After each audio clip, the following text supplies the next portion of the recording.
Hey guys, there's another D More Slot Reviews here, and this time we've got an SCX Pro high performance car, and this is the Audi R8 Pro. The reference number for this one is 50260. So this is a different car to what normally SCX produce, because this is a high performance car. As you can see on the box, it says only for competition, GT. So it's a club based car. It's made for the club market and is aimed at being a performance car and one that you have to modify in order to get the full potential out of it. So it's in a much larger box as well.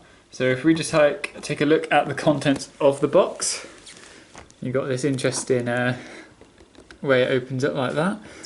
And then in the box, this is how it comes presented. You have the top of the car, the chassis here, and you've got some interior pieces. That there is your braids, and then obviously the box opens like that, so you've got a nice clear bit of cover. Then you've got foam part which slides out nicely, and then in the bottom here you have a guide. It says driver and maintenance guide GT, and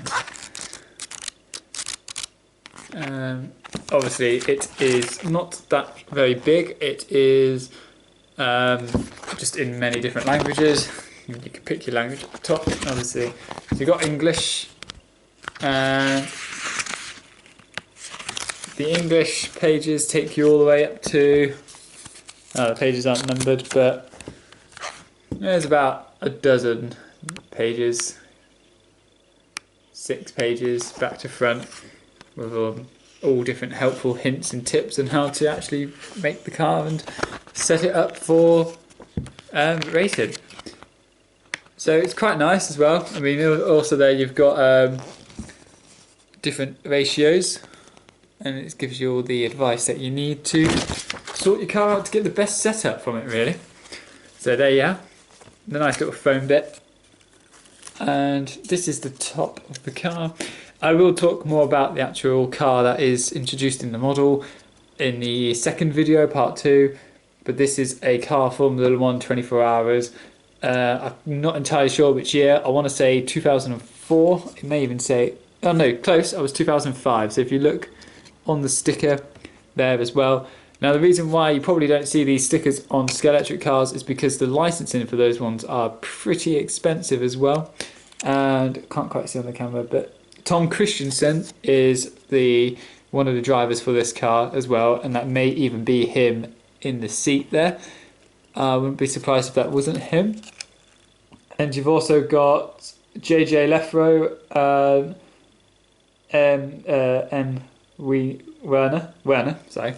So yeah, and any of you Le Mans fans would know who Tom Christensen is, the man who has won Le Mans the most times. I believe it's 8 times now, may even be 9, but he could have easily run it a few more times had his co-drivers not crashed and cost him races, mainly Alan McNish and stuff.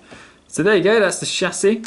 You've got the pretty standard sort of setup, with it being an inline drive, and this here you get a spare piece for that one. So that's obviously to keep the cog from touching. So that bit may be removed and replaced by that piece if that one gets damaged. You've got a spare braid as well. You even get the strips for that, and that one you have to obviously cut, and if you know exactly how much you need, you can get quite a few out of that, but don't forget you obviously have to cut 2, so it's almost half as long as it seems.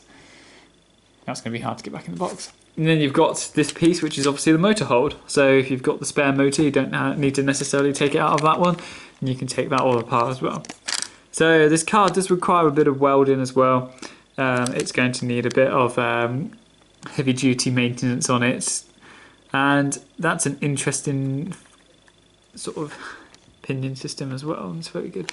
And the tyres are even changeable, the whole wheels. No need to change the axle on that one because the wheels just come off with one of the pieces. I believe you get it. You even get spare aerials. There we are, that's what I was looking for. You get your Allen key, your very tiny Allen key, which is very useful. And you get the extra screws that you need to obviously screw the car onto the body kit.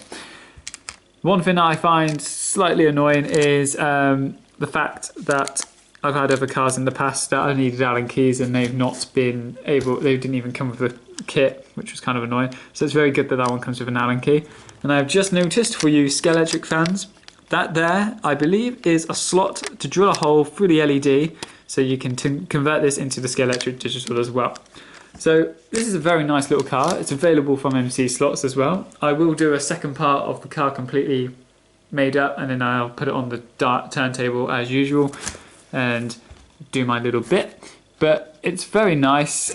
I think if you're part of a club or near a club and you can get access to a club and they race these kinds of cars, it would definitely be worth getting hold of this one. I think it's a very nice looking car. I quite like the history of Audi at Le Mans as well, and SCX have produced a very nice looking car there as well. So can't wait to actually get the whole thing together and show you what the thing looks like. Thanks for watching. Please give a like, comment and subscribe. Don't forget to check out the other D-More Slot Reviews videos as well as the MC Slot Diecast channel, and don't forget to check out MC Slots on eBay as well.